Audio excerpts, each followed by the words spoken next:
klaseng puno yun? Only a tree that is connected to God, that trusts the Lord. Only a person who trusts God, the source of all things, can do it. Pwede niya sabihin, ano man nakikita mo sa akin, parang walang-wala ako. Mahina. Pero maniwala ka, because I'm connected to God. I will bear. I will produce whatever is needed because I am connected to the source of life.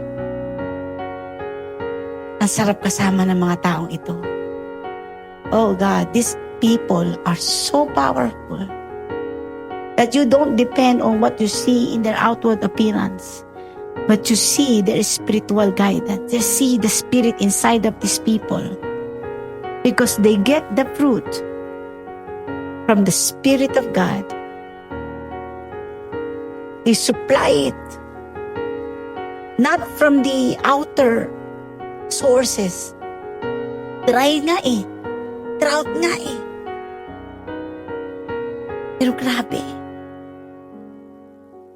Amazing life. Amazing life. Wonderful life. Because whatever is needed in that moment, in that time, they will always produce it.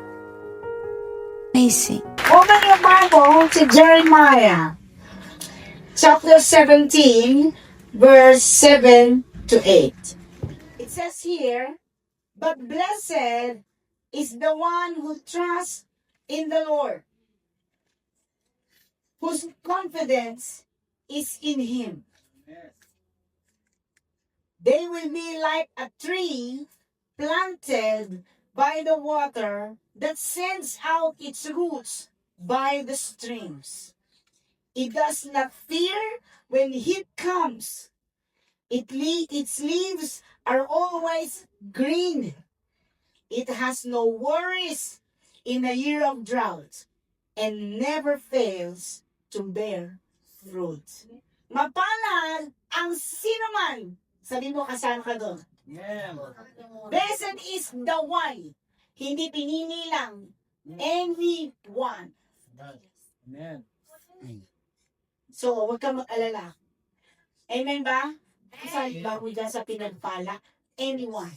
Amen. Blessed is the one who trusts in the Lord. Amen. Mapalad ang mga nagtitiwala sa Panginoon. Amen. Kanino ka nagtitiwala? Kanino mo inaasa ang iyong tagumpay? Kanino mo pinagtitiwala ang iyong bukas? Sa lakas mo ba? Kay Satsu ba? Mapalad, pinagpala. Amen. Ang sino bang natitiwala sa Diyos? At ano sabi? At ang kanyang kumpiyansa. Pinasa ko yung kumpiyansa eh. Sabi ko, kanyang katiyakang mananalo. Grabe pa ang meaning ng confidence. At ang kanyang pagtitiwala o katiyakang mananalo ay nasa kanya. Amen. Sino dito tiyak, alam niya tiyak na mananalo siya dahil sa Diyos? Amen. Maraming laban ng buhay. Sa sarili mong kahinaan, may laban. Hello? Amen. Minsan na kalaban mo, sarili mo na lang eh. Amen? Amen. Pero sabi ang katiyakan ng kanyang pagkapanalo ay sa Diyos. Sabi mo, mapalad ka. Amen. Hallelujah. You're blessed. Amen. You are in good hands. Na? Ikaw ay tiyak na magtatagumpay. Kung ang tiwala mo ay wala sa iyong sarili, kundi sa Diyos. Ang hirap ang tiwalaan, minsan ang Diyos kasi hindi nakikita. Diba? Mas madali pang pagtiwalaan si Satcho o si Ayan. Diba? Madali pagtiwalaan si husband kasi nandyan. Madali pagtiwalaan si mami, si daddy kasi nandyan, nakikita mo, nahahawakan mo. Tama? Pero makahirap kasi hindi nakikita ang Diyos. But I tell you, He is there. God is everywhere. Amen. God is always there. At higit sa lahat, ang pinakamaganda rito, kaya dapat sa Kanya ka magtiwala. Kasi mahal ka niya. Amen. Sabi nga ni Pastor kanina, ang tao ay may limitasyon. Kahit magtiwala ka sa tatay mo, sa nanay mo, minsan may limitasyon yan. Kahit gusto nang ibigay sa'yo, kulang, tarinay. Tama ba? Amen. Pero ang Diyos, 100%. Hindi nanghihina, hindi natutulog, hindi nagkakasakit, at laging mabait. Amen. Wow! Kaya sabihin muli sa katabi mo, mapalad ka Amen. if you trust the Lord. Kung ang tiyak ng iyong pagkapanalo ay sa Diyos mo, Amen. itinako. I'm gonna win this life. Amen? I'm gonna win this battle. Amen. Because I put my hope to my Creator. I put my trust in God. Amen. So anong katulad nito para medyo maintindihan natin? Paano ko makikita ang isang buhay na matagumpay? Verse 8. Kung ako'y magtitiwala sa Diyos, ano ang itsura ko kaya? Saan kaya ako maihahantulad? Okay? Sabi nito, siya ay maihahantulad or they will be like a tree planted by the water. Wow! Amen. Nakakita ka na ba ng mga puno sa tabi ng batis? Sa Amen. tabi ng river? Tama ba? Wow, laging magaganda yan. Because kahit na hindi umula sa dulo o sa ilalim ng soil, may tubig. Yung stream, yung river, yung water, which is God Himself. I am the living water. Amen. Wow! I am the living water. Tama ba sabi ng Panginoon? Those who are thirsty, come unto me. Kayong lahat ng uhaw, lumapit kayo sa akin. Amen. So tayong puno, huwag tayo magpakatanim-tanim sa malayo. Amen. Huwag tayong laging malayo sa presence ni God. Because if you trust God, you will be like a tree that is near in the presence of God. Amen. Kaya kung ako sa iyo, sabi mo, lumapit ka lang sa Diyos. Para ano? Yung roots? Eto na. Alam niyo ba lahat ng puno nakasalalay sa kanyang ugat? Amen. Kaya nga nung kinurse ni Jesus, yung fig tree, na walang bunga, sabi niya, be cursed to the root. Kasi kahit na nakita niyo may mga puno, walang ano dyan, leaves, kasi taglamig. Walang kahit ano, parang puro sanga lang. But because, amen, it is planted, its roots is there, connected to the ground. Lahat ng leaf niya, sa spring, tingnan niyo. Pero pag yung ugat mo, ang namatay, yung connection mo sa Diyos, sabi mo nga sabi mo, connection to God. Ang connection ng tao sa Diyos, sa spring, sa living water, is your root. Amen. Kaya nga itong puno, halimbawa ayan ang tubig, nandito siya, pero ang kanyang ugat ay umandar hanggang tubig. Hello? Hindi na mag-aalala. Pag konektado ka sa Diyos, ibig sabihin nagtitiwala ka sa Diyos. Amen. Paano malalaman isang tao connected sa Diyos? Tanong mo sa katabi mo, nagpe-pray ka pa ba? Ayan. Kinakausap mo ba si God? Kasi magsasabi connected, tama? Maraming mag-asawa, hindi na nag-uusap, wala ng koneksyon.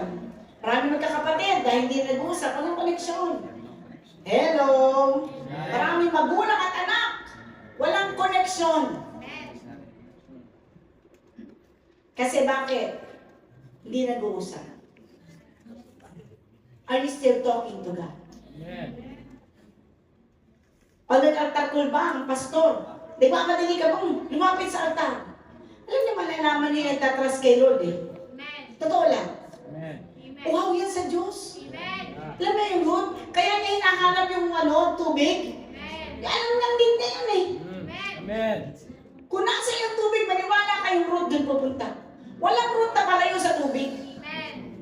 Alam niya kasi Amen. na mamamatay siya. Hello? Amen. Kaya yung mga talagang gusto kumunit kay Lord. Pag sinabi, sino na uhaw sa Diyos, takbo sa unahan. Amen. You can see the people. You know. Alam mo, tao uhaw sa Diyos kahit kailan. Yeah. Hindi yung secret agent kasi ako eh. Secret agent ako eh. Bakit? Lagi ako secret. I pray in secret. Secret. I believe in secret. I live in secret. No! Malalaman mo. Amen. Ang isang tao talagang uhaw sa Panginoon. Yes. Kung saan may tubig, takbo. Regardless.